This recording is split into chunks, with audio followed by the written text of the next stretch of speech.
ইফতারিতে যদি এরকম ঠান্ডা ঠান্ডা মজার ডেজার্ট থাকে তাহলে আর কি লাগে বলেন তো। আসসালামু আলাইকুম এভরিওয়ান, আশা করছি সবাই ভালো আছেন। আজকে আপনাদের সাথে শেয়ার করব আমার আম্মুর হাতের মজাদার এই ডেজার্টের রেসিপিটি। এটা খেতে অসম্ভব মজাদার। চলুন রেসিপিটি শুরু করি। এই জন্য পাত্রে 3-4 কাপ পানি ঢেলে দিলাম। তারপর এখানে হচ্ছে প্রায় 1 কাপ পরিমাণে সাবুদানা নিয়েছি।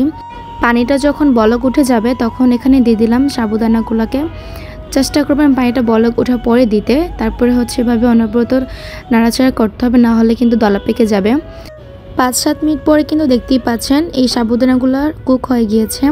সাবুদানাগুলোকে এখন ছেঁকে নিব। আর ছাঁকনিটা কিন্তু আমি পানির মধ্যে রেখে দিয়েছি। এখন দিয়ে দিব ডাবের পানি। এটা দিয়ে আমি একটা জেলি বানাবো, মানে ডাবের জেলি। তো চিনি দিয়ে দিলাম 1 টেবিল চামচ, আর আগার আগার পাউডার দিয়ে দিব 1-2 টেবিল চামচ। তারপর হচ্ছে আমি এটা ফ্রিজে রেখে দিব সেট করার জন্য। দুধ দিয়ে দিব হচ্ছে 1.5 লিটার পরিমাণে। এই ডেজার্টটা আমাদের বাসায় এত বেশি পছন্দ করেছে সবাই, যা বলার বাইরে। মানে ইফতারিতে যদি এটা থাকে একদম কলিজা ঠান্ডা হয়ে যায়, কারণ সারাদিন পানি তৃষ্ণা থাকে একটা। আর এটা যখন আমরা ঠান্ডা ঠান্ডা করে খাই তখন খুবই মজা লাগে। 5-6টা এলাচি দেওয়ার পরে হচ্ছে এখানে চিনি দিয়ে দেব পরিমাণ মতো। আপনাদের প্রয়োজন অনুযায়ী হচ্ছে চিনিটা দিতে পারেন কম বেশি করে। এখন গুঁড়া দুধ দিয়ে দিব প্রায় 1/2 কাপের মতো। গুঁড়া দুধটা দিলে টেস্টটা আরও বেশি বেড়ে যায়। আপনারা অবশ্যই এটা দেওয়ার ট্রাই করবেন। গুঁড়া দুধটা দিয়ে ভালো করে মিশিয়ে এখানে দিয়ে দিব যে আগে থেকে সিদ্ধ করে রাখা সাবুদানাটা, সেটা এটা দেওয়ার পর হচ্ছে ভালো করে মিক্সড করে নিতে হবে। আর এই যে এরকম দলা পাকা মনে হচ্ছে, এটা চিন্তার বিষয় না, একটু পরে এটা গলে যাবে, মানে মিশে যাবে আর কি দুধের সাথে। কারণ এটা দুধটা যেহেতু গরম, আর গরমের মধ্যে যদি আপনি সাবুদানাটা দেন তাহলে এটা ছেড়ে দেয়।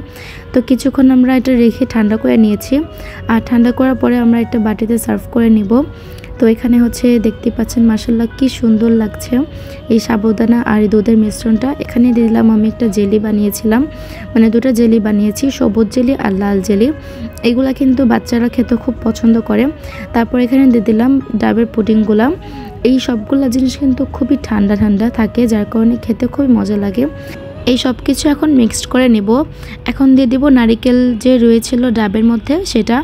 এটা দেওয়ার ফলেও কিন্তু খুবই মজা লেগেছে খেতে। আপনারা এই ডেজার্টের রেসিপিটি বাসায় একদিন হলেও ট্রাই করবেন, কারণ এটা খেতে অসম্ভব মজাদার।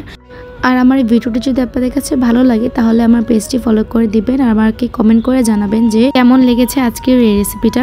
তো আজকের ভিডিওটা এ পর্যন্তই। সবাই ভালো থাকবেন, সুস্থ থাকবেন। আল্লাহ হাফেজ।